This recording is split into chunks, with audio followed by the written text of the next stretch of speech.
Peace, peace, peace, peace. This is class.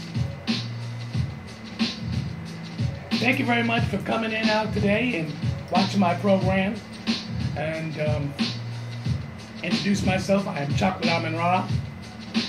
And I want to say thank you. Hotel. Peace. Before we get into class, let's all pay due respects to the Creator without no hesitation.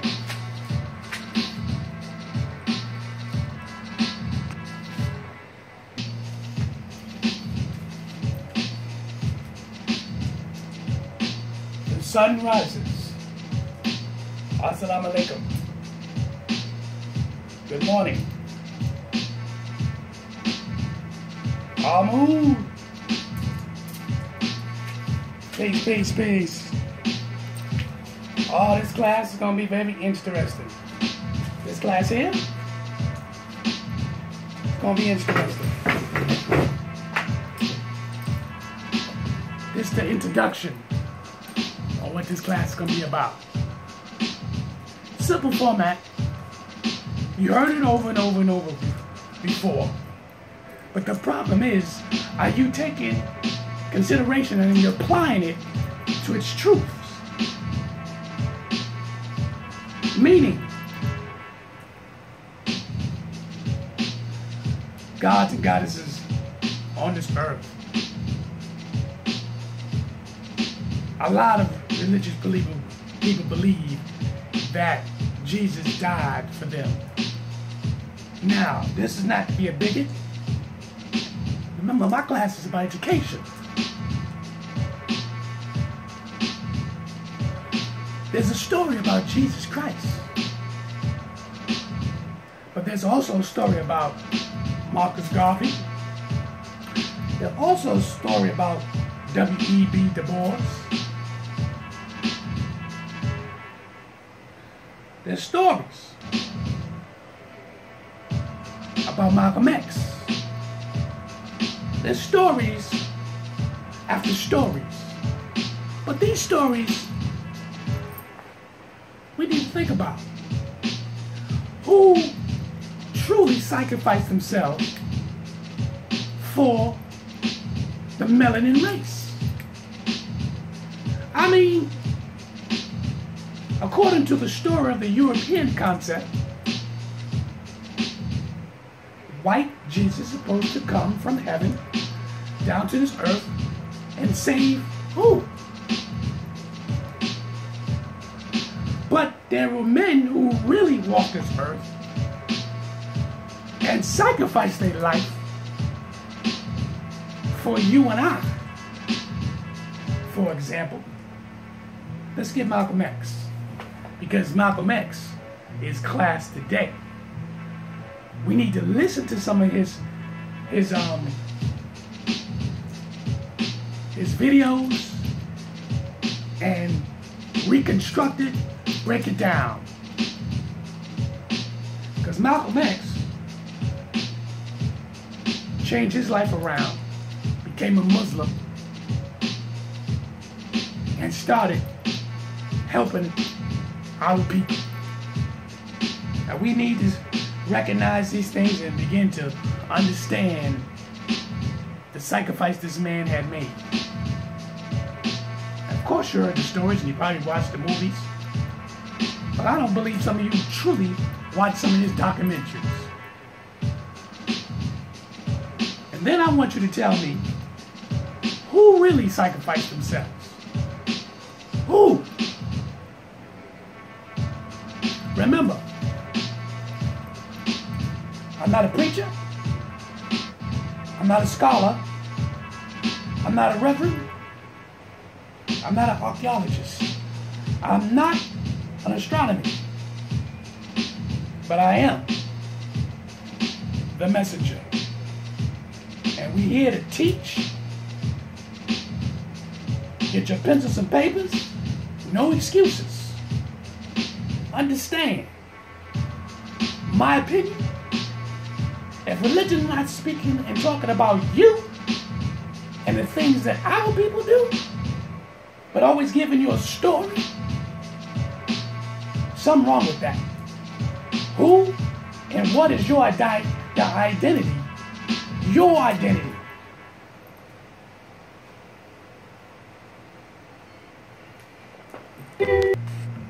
Who? Who are you? And before I get into it, I'm going to tell you this. We are in a warfare whether you like it or not. It is a warfare. Remember, the melanated race is divided in many different divisions, whether you like it or not. You're going to hear all these different things throughout this documentary in this class today. I'm going to show you. Give me a second.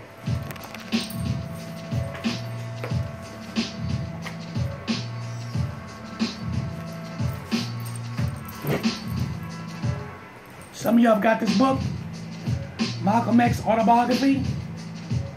I read it 3 times. Huh? The autobiography of Malcolm X, as told as Alex Haley.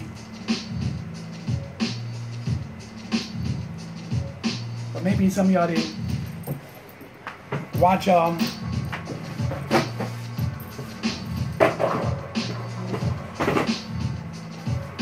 see the DVDs, the documentary, excuse me. We gonna get into that. But I also want you to know the Dark Waters Voices from Within the Veil, W.E.D. Du Bois. Sacrifice. Sacrifice. The writing and speeches of Marcus Garvey. Sacrifice. Huh? Sacrifice. That's 3 men who sacrificed their life for you, to what they believed in. Huh? And you believe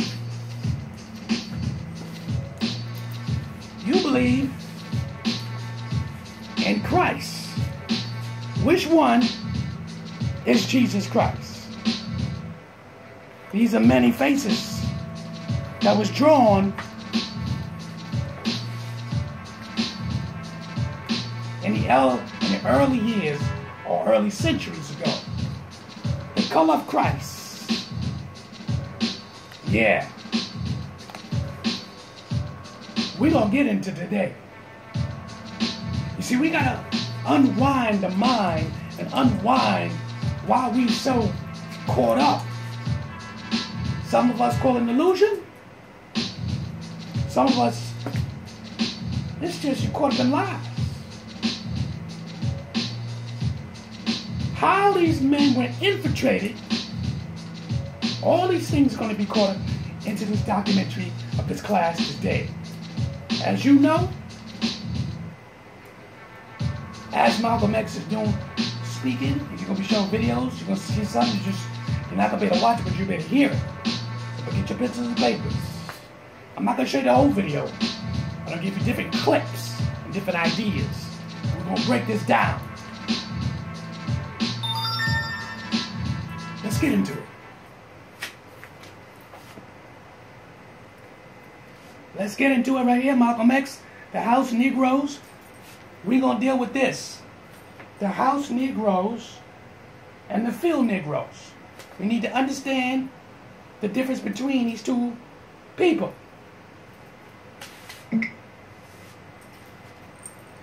Let's get into it. To understand this, you have to go back to what young brother here referred to as the House Negro and the Field Negro, back during slavery. There was 2 kinds of slaves. There was the house Negro and the field Negro. The house Negro, they lived in the house with master. They dressed pretty good. They ate good because they ate his food, what he left. They lived in the attic or the basement, but still they lived near their master. And they loved their master more than the master loved himself. They would give their life to save their master's house quicker than the master would. The house Negro, if the master said, we got a good house here, the house Negro said, yeah, we got a good house here. Whenever the master said we, he said we. That's how you can tell a house Negro.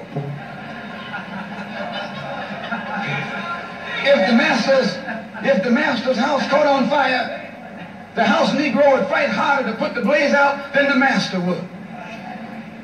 If the master got sick, the house Negro would say, what's the matter, boss? We sick. We sick.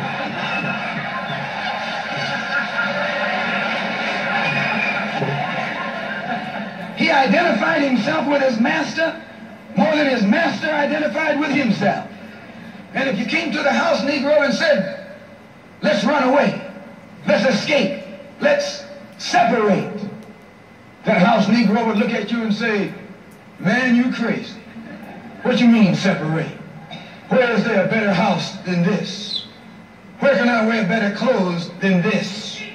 Where can I eat better food than this? That was that house Negro. In those days, he was called a house nigger. And that's what we call him today, because we still got some house niggers running around here.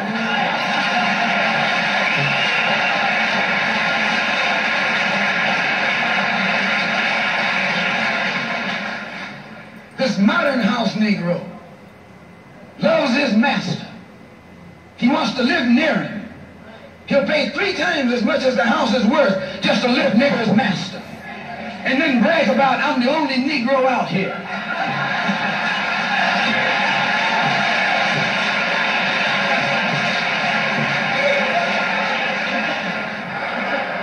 I'm the only one on my job. I'm the only one in this school. You nothing but a house Negro. And if someone come to you right now and say, let's separate, you say the same thing that the house Negro said on the plantation. What you mean separate? From America? This good white man? Where you gonna get a better job than you get here? I mean, this is what you say. I ain't left nothing in Africa. That's what you say. Why, you left your mind in Africa.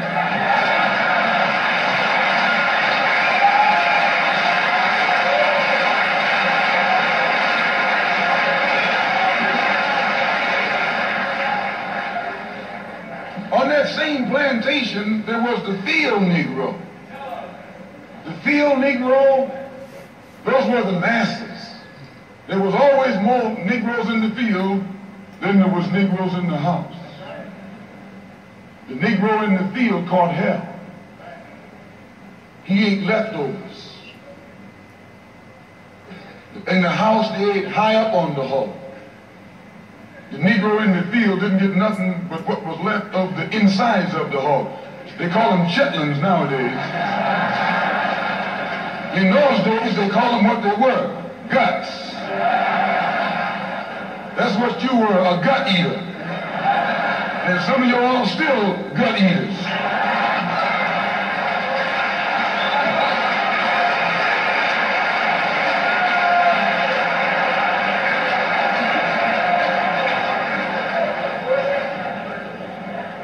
The field Negro was beaten from morning till night. He lived in a shack, in a hut. He wore cast-off clothes. And he hated his master. I say he hated his master. He was intelligent. That house Negro loved his master. But that field Negro, remember, they were in the majority. And they hated the master. When the house caught on fire, he didn't try and put it out. That field Negro prayed for a wind, for a breeze. When the master got sick, the field Negro prayed that he died. If someone come to the field Negro and said, let's separate, let's run, he didn't say, where are we going? He said, any place is better than here.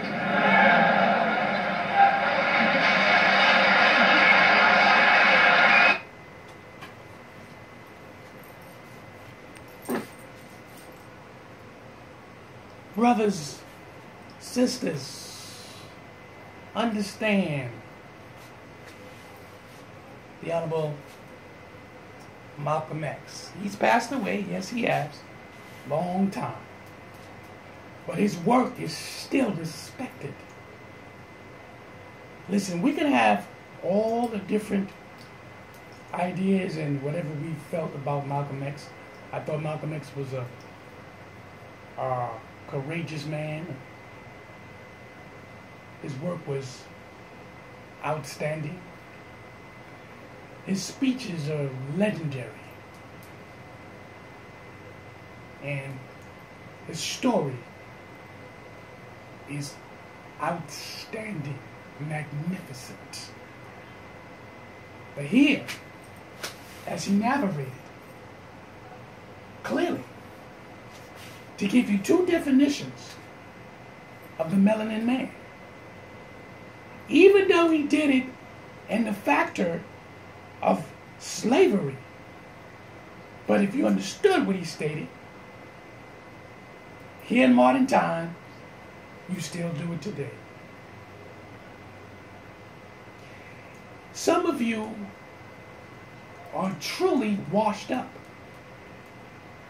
You don't want no one to tell you this because you are satisfied and you are okay, as you say, you're fine, and how things is going. Long as nothing happened to your family member, you're fine. See, your house Negro was the one who always looked up to the white man. Still do it today, a lot of you. You do it. This is not to be degrading. This is to open up your eyes and how some of you react. You're a man. You're the original man. Have pride about yourself. If somebody goes, well, listen here, you need to do such and such and such. You either say yes or no. Depends on where you're at. If you sitting up there, say you go to a mixed church and your church is white and black, and or put it this way, multi culture, and you meet with your reverend happens to be white, and you looking at your reverend like if he was God. Right? But some of you will catch an attitude with your black deacons, the other black preachers that might be on that pulpit. But that white reverend or preacher, you give him the ultimate respect. Now you're supposed to have respect for all men. This is what I believe. But some of you, I don't think you truly understand the magnitude, the multitude of the decisions you make.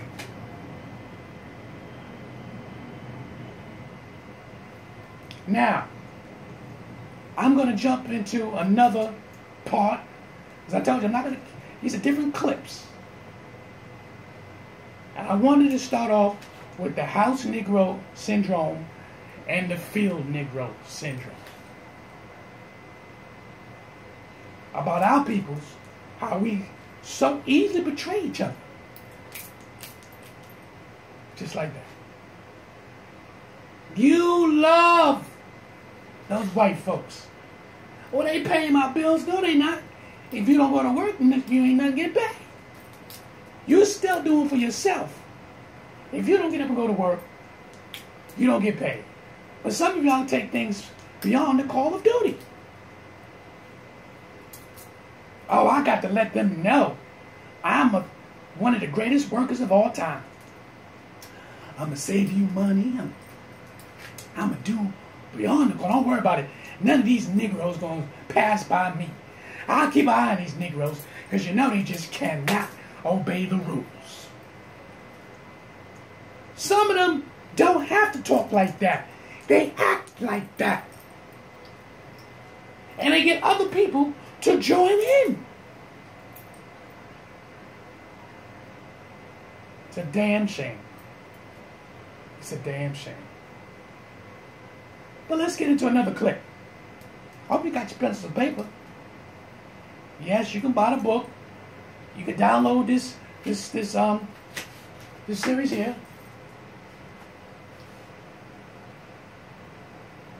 Let's get to another clip.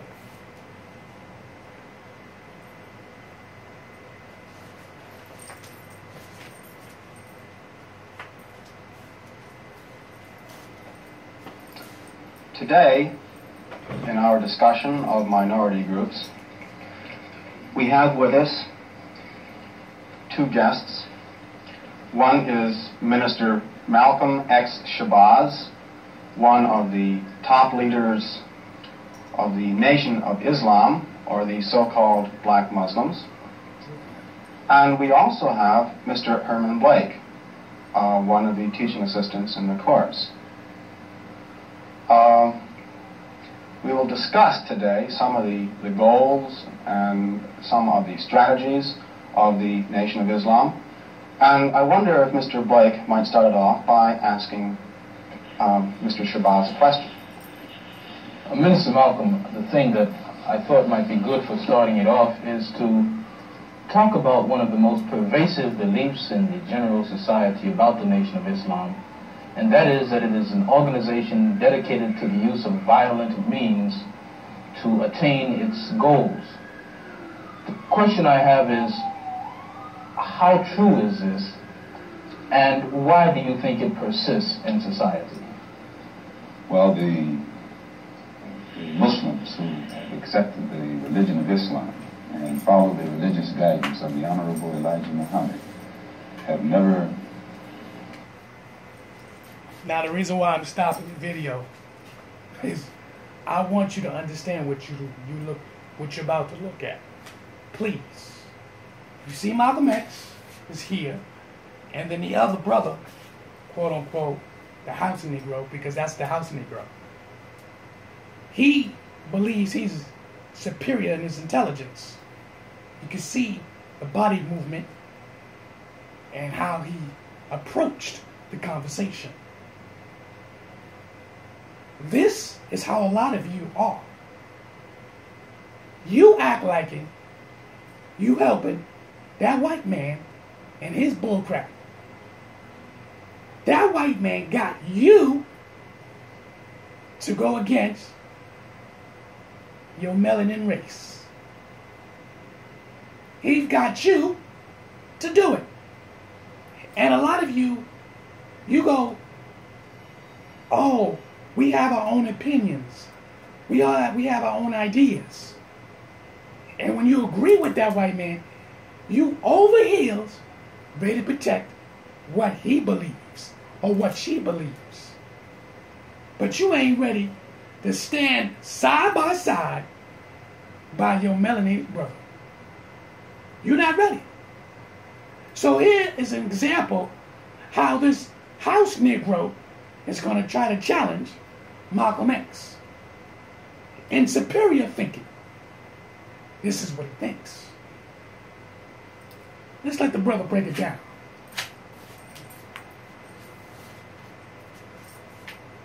Bombed any churches, have never murdered any little girls, as was done in Birmingham, have never lynched anybody, have never at any time been guilty of initiating any aggressive acts of violence during the entire 33 years or more that the Honorable Elijah Muhammad has been teaching us.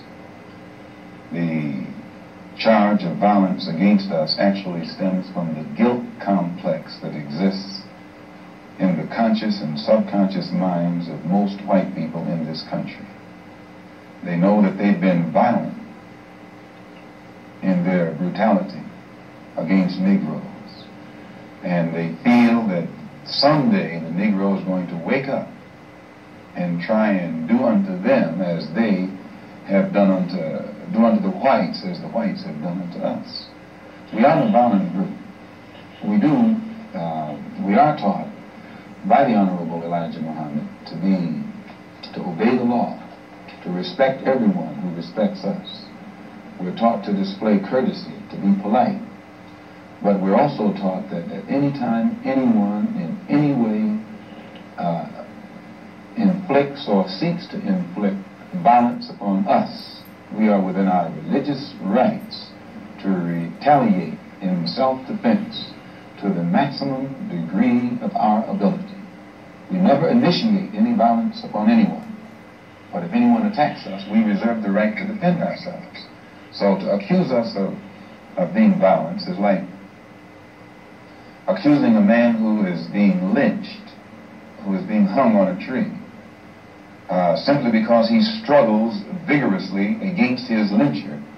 The victim is accused of violence, but the lyncher is never accused of violence. And I only point this out because the various racist groups that are set up in this country by whites and who have actually practiced violence against blacks for 400 years are never associated or identified or made synonymous with the term violence. But whites speak of Muslims almost synonymously with violence. Whenever Muslims are mentioned by them, violence is brought up. But it's not connected with any other group. This is a sort of a propaganda tactic, or what I would call psychological warfare, to in some way make the image of the Muslims in this country be a violent image rather than a religious image. What's interesting is that members of the Nation of Islam have not used violence even when black Americans were attacked. How do you account for this? Does this in any way contradict some of the basic premises of your movement? I don't know how you mean. Well, you maintain, for example, that you will not, or that you should not use violence unless you are attacked by the white man. And I think we can note in the last several years, certainly, dozens and dozens and dozens of instances in which Negroes have been attacked, killed in some instances. You mean in these demonstrations? These demonstrations and the bombings, for example, recently in Birmingham, where they killed 4 little Negro girls. And what interests me is the fact is that the Nation of Islam has not done anything to retaliate. I think you should be happy. The important thing is, does your lack of action contradict any of your basic principles? I'll explain it. You should be happy that Muslims who follow the Honorable Elijah Muhammad, number one, don't believe in any form of integration, and who believe that every mention of the word integration by whites, whether it be from the mouth of Kennedy on down to the mouth of the lowest, raggediest white liberal in the street who is beatnik-like involving himself in these integration efforts, if we believed in it, we would integrate, and we would fight anybody who got in our way or made any effort whatsoever to stop us from integrating. If we really believed that the law of the land, the Supreme Court, and other so-called judicial bodies were... Peace. All right now. Get that up there. Malcolm X, the autobiography. This is class 1 and it's over. But we're going to pick this up. Well, I'm not going to just leave that. The clip not that I'm going to show you the whole entire clip, but it's information that you need to hear. Get this book. Get it.